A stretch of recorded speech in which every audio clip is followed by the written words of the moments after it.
Hello, and welcome to the conversation at airsafe.com. I'm your host, Dr. Todd Curtis, the creator of airsafe.com, your reliable source of airline safety and security information since 1996.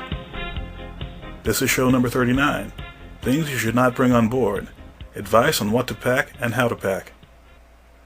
In this conversation, I'd like to give you some basic advice that will help you get through airport security with a minimum of hassle. Airline security is a serious issue both in the U.S. and around the world. For the average traveler, it's easy to understand some of the obvious do's and don'ts of air travel. For example, the Transportation Security Administration, or TSA, does not allow guns, ammunition, or knives in the passenger cabin. But at the same time, these and other items that are banned from the passenger cabin and from the secure portion of the airport terminal can in fact be carried in your checked baggage. There are also many other rules, and sometimes almost just as many exceptions to those rules. It's therefore no surprise that the average passenger can get confused. For example, all of the following situations are currently true in the U.S. Some items are allowed in both carry-on and check bags. Some items are allowed only in check bags. Some items are not allowed on the plane at all.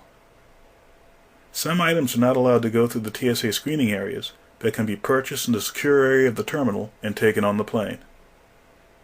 There are exceptions to some of these rules, especially when it comes to liquids and gels. All of these rules are subject to change, and often these changes are not well publicized. Probably the most frustrating thing is that the final decision on what is allowed on the plane is often in the hands of the TSA, so any screener can make a judgment call and confiscate some of your belongings just when you're about to catch your plane.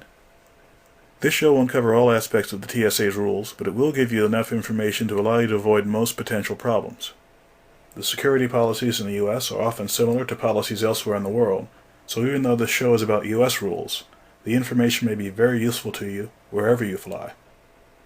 Not knowing the rules can get you in trouble or can lead to loss of your items, or can lead to a missed flight due to security delays.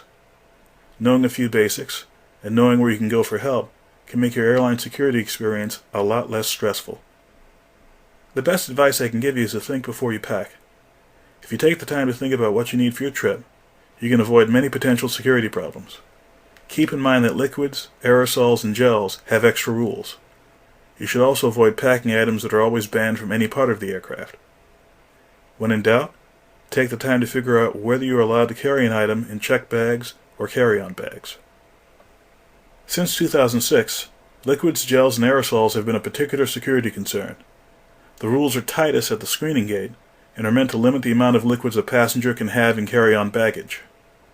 There are many exceptions to these limitations, especially for medically related items. These rules can cost you quite a bit of money if you have to surrender expensive liquid items like alcohol and perfume, two of the more popular duty-free items on international flights. You can avoid most problems associated with liquids, gels, and aerosols by either not taking them through security or by taking the time to first understand the rules. For further details, please visit tsa.airsafe.org. This page will link you to information on how to travel with these items. Obvious items like explosives, flammables, and undeclared hazardous materials should not go on board the aircraft at all.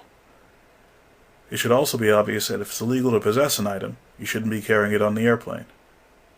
Other items are not so obvious, such as items that may be banned or restricted not by the TSA, but by either the airline or by local authorities.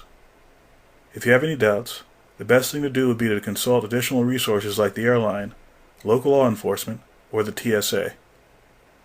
There are a wide range of things that are banned from the cabin, but that can go into checked bags. These include bats, golf clubs and other sporting goods, guns and other weapons, some kinds of ammunition, and most large hand tools. For some items like weapons and ammunition, you should check with the airline to see if they allow them, and also to see what the requirements are for packing these items. Also, larger capacity containers for liquids, gels, and aerosols that are not in a high-pressure container can generally go into checked baggage. When in doubt, check with the airline or visit tsa.airsafe.org for more information. Critical or essential personal items such as medical items and eyeglasses should never go into checked baggage. You should also keep on your person or in your carry-on bags valuables such as money, other financial instruments, jewelry, film, laptop computers, and personal electronics.